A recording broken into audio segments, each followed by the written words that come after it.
Just cleaned the stepper, one stepper.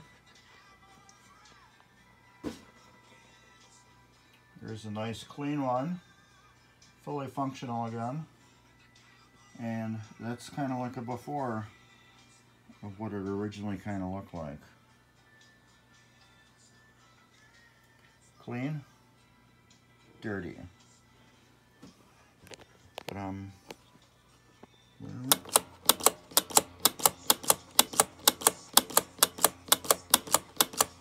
nice, beautiful, smooth movement.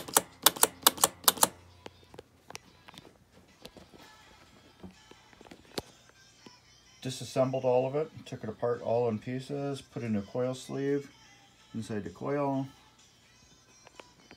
lubricated what was necessarily needed to be lubricated,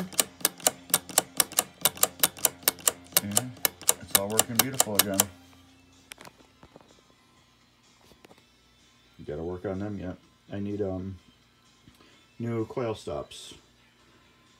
Since 3 of them were bad, I could put one together, but I'll just put them all together at one time. And there's those clean parts. And there's the metal parts. I keep metal and plastic separate. And you know 3 of these are bad, including this one that somebody equipped with a Gottlieb stop. Kind of genius how they did it, and then it's got a crack in it right here. 1 is good, 3 are bad. So just letting you get another update.